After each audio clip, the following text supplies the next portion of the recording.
slurpy tiger. I don't know what the name of the tiger is. You can let me know in the comments. But that he has this obsession, this a little bit perhaps of like OCD, that he does not like to have something toppled over because he knocked it over and he has to put it in its own place. So much so that everything else stops. And that is one of the signs that you might need to deal with something, that it might be an actual obsession. That's if you cannot go on with the rest of your life until things are perfect. And often it can be in a ritualistic way, that you can't leave something until you've done that ritual, and it actually stops your day-to-day progression.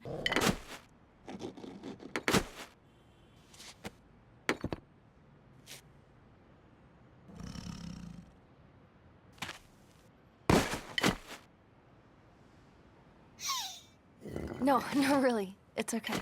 Just leave it. And that difficulty in leaving something, if that causes you an immense amount of distress, it may not be at the levels yet that it's OCD, but it is one of those signs that perhaps you could become exceptionally ritualistic or pattern-oriented. That's just one of the pieces. OCD can have many different flavors. Chinu? Oh, meet you? I'm not gonna meet you. Who do you think you are?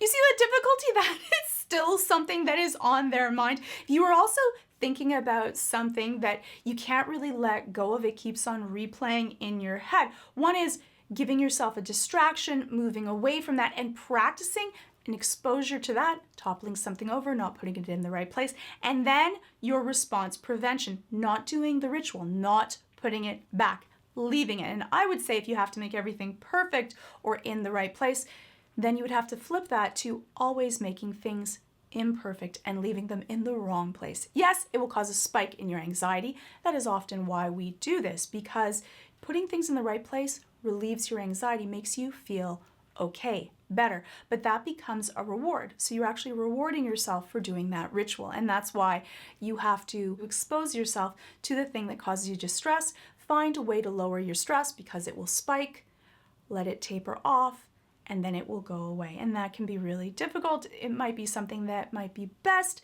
doing it with someone else, perhaps a professional that knows what they're doing, but you can get over it. You don't have to live with that.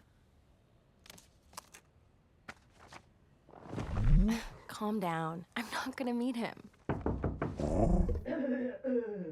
I love how eager and cute, just simple, pure emotions that the tiger has. He's just so sweet. You gotta get out of here. Come on. Give me a minute. And yes, people that have OCD they often have type A traits. They like things to be perfect. They like things to be in a specific way.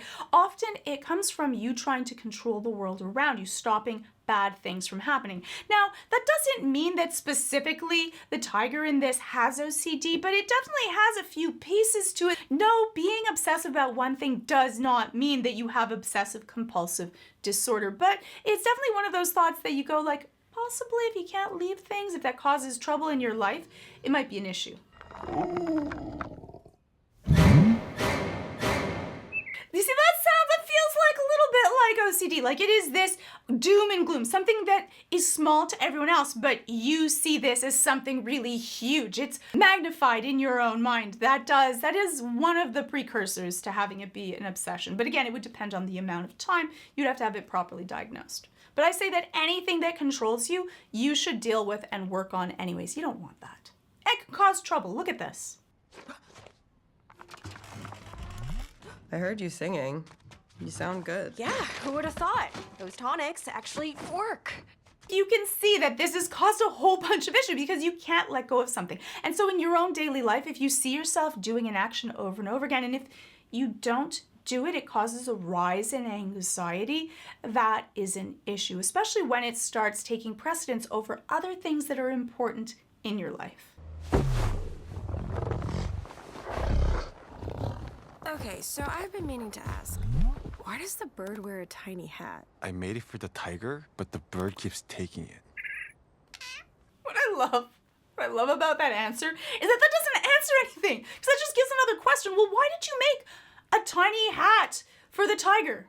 Why? Like, I don't even understand. It's just cute. I love that the magpie crow, Raven, I'm not sure. You can let me know. The little side eye that he gives, like, yeah, I did. I take it. I don't even feel any shame about that, which is so very adorable. But it just begs the question of, though, then why did you make a tiny hat for the tiger? Why would it be tiny? Why does the tiger need a hat? I don't even know. It just gives me so many more questions, and I think it's adorable. I'm obsessing over it. Not a compulsion. I can let it go. But it will live on in my head a little bit rent-free for a little while. Hopefully someone in the comments will help that. I know why the tiger doesn't try to get it back. The tiger is all about love and affection. He doesn't take it back because he is happy to see other people happy. You can tell that that is just one of the parts of his personality trait, but that can often happen. People that can be obsessive are often also obsessive about caring for everyone else around them, sometimes at their own cost. They will give the shirt, or in this case, the hat, off of their own back, in this case, head. Yeah, anyways, so very cute. And I think it was just a nice little piece to go on that shows us a little bit more of their personality. So you can let me know your thoughts on the tiger, what the tiger's name is, and the hat in the comments below.